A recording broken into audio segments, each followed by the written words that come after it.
चुनाव आयोग पर फिर उठे बड़े सवाल। क्या ईवीएम हो जाएगा बैन? जी हाँ दोस्तों, आपने बिल्कुल सही सुना। मैं हूं पराग महेंद्र, आप देख रहे हैं नेशनल चौपाल। 4 जून को जो नतीजे आए और नतीजों के बाद ये देखने को मिला कि एनडीए गठबंधन की फिर एक बार मतलब कि तीसरे बार सरकार बन चुकी है और नरेंद्र मोदी देश के प्रधानमंत्री बन चुके हैं। नरेंद्र मोदी के जरिए एक बयान जारी किया गया। नरेंद्र मोदी का ये कहना है कि ईवीएम को लेकर अब कहीं न कहीं कोई सवाल जवाब करते हुए नहीं नजर आ रहा। क्या ईवीएम अभी भी जिंदा है या फिर मर चुकी है? मतलब कि नरेंद्र मोदी का यही कहना था कि इंडिया गठबंधन लगातार ईवीएम के खिलाफ अपनी बातें कहते हुए नजर आ रही थी, प्रतिक्रिया देते हुए नजर आ रही थी। अब नतीजों के बाद में कहीं न कहीं ईवीएम के खिलाफ जो बातें हैं वो दिखाई नहीं दे रही। मतलब कि ये बात साफ है कि नरेंद्र मोदी बखूबी ये बात जानते थे कि ईवीएम के खिलाफ देश में हाहाकार वाला माहौल है, विरोधाभास वाला कहीं न कहीं वातावरण देखा जा रहा है। उसके बावजूद भी इंडिया गठबंधन के जरिए लगातार आवाज उठाने के बाद तमाम राजनीतिक पार्टियों ने ईवीएम का विरोध करने के बाद में भी न चुनाव आयोग ने इसी उसके ऊपर में कोई सही तरीके से संज्ञान लिया या फिर कहीं न कहीं एनडीए गठबंधन की जो सरकार ने इसने कहीं न कहीं ये सोचा कि हमको ईवीएम को बदलकर बैलेट पेपर के आधार पर चुनाव करवाना होगा। ये चुनाव आयोग ने इस बात को बार-बार साबित करने की कोशिश की कि ईवीएम के आधार पर कितने ज्यादा पारदर्शिता के अनुसार चुनाव हो सकता है। ईवीएम में किसी भी प्रकार की धांधली नहीं की जा सकती, ना ईवीएम को हैक किया जा सकता है। और जिस तरीके से इस देश में जो भारत का जो चुनाव निर्वाचन आयोग है, इसके जरिए जो चीफ जो निर्वाचन आयोग के ऑफिसर है उनके जरिए राजीव कुमार, उनके माध्यम से लगातार जो प्रेस कॉन्फ्रेंस देखी गई, उन्होंने तमाम प्रेस कॉन्फ्रेंस में यही बातें कही है कि ईवीएम ये बहुत ही सही तरीके से निर्णय लेता है और उसी के आधार पर परिणाम भी देता है। अब बात ये उठती है कि ईवीएम के जरिए अगर इतनी ही सही और पारदर्शिता के आधार पर परिणाम आते हैं, तो आपको बता दें कि एक ऐसा बयान या फिर एक ऐसी राजनीतिक तस्वीरें देश के अंदर में देखने को मिली जहां पर महज 48 वोटों से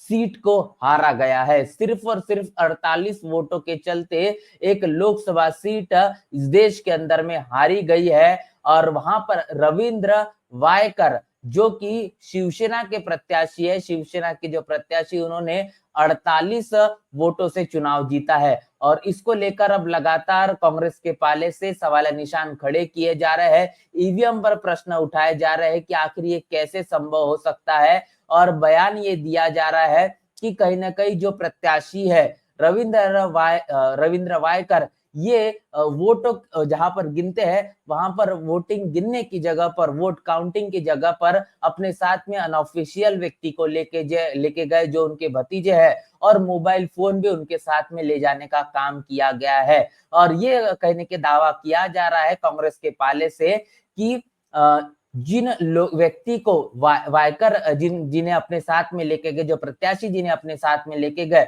उनका जो मोबाइल फोन है, उनका मोबाइल फोन ईवीएम के साथ में अटैच था, कनेक्टेड था, जिसके कारण इस प्रकार के चौंकाने वाले परिणाम देखे गए हैं। तो निश्चित रूप से ईवीएम में एक बड़ी धांधली का आरोप यहाँ पर कांग्रेस के पाले से लगाया गया है। इसके साथ साथ आपको बात करूंगी बहुजन समाज पार्टी की, तो बहुजन समाज पार्टी के राष्ट्रीय अध्यक्ष बहन मायावती के जरिए 4 जून को जो परिणाम आए उसके बाद में 5 जून को सबसे पहली प्रतिक्रिया बहन मायावती की ईवीएम के खिलाफ देखी गई। बहन मायावती का यह कहना है कि इस देश के अंदर में तमाम जो राजनीतिक पार्टियां हैं वो चाहती है कि ईमानदारी से और पारदर्शिता के आधार पर अगर चुनाव हो तो आपको ईवीएम को बदलकर बैलेट पेपर के आधार पर ही चुनाव करवाना चाहिए। उसके बाद में दूध का दूध और पानी का पानी हो जाएगा और ये बात पूरी तरीके से साफ हो जाएगी कि आखिर इस देश के अंदर में बहुजन बहुसंख्याक जो समाज रहता है, जो ये दलित, आदिवासी और पिछड़ा है, जिसके पास में सबसे बड़ा वोट बैंक है,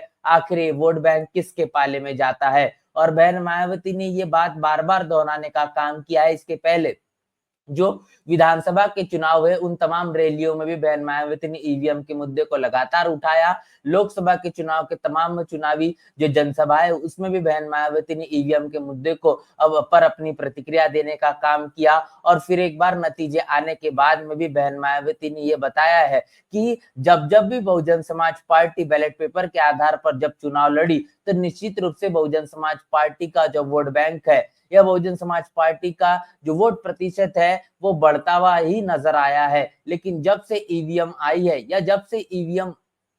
के चलते कहीं न कहीं वोटिंग हो रही है, उसके आधार पर बहुजन समाज पार्टी का जो ग्राफ है या प्रतिशत है, वो कहीं न कहीं समय के मुताबिक घटता हुआ नज़र आता है। तो ये तमाम बातें बहुजन समाज पार्टी के ज़रिए लगातार कही जाती है। इतना ही नहीं तो एक सबसे बड़ी प्रतिक्रिया आपको मैं बता दूँ कि ट्विटर एक्स के जो सीईओ है एलन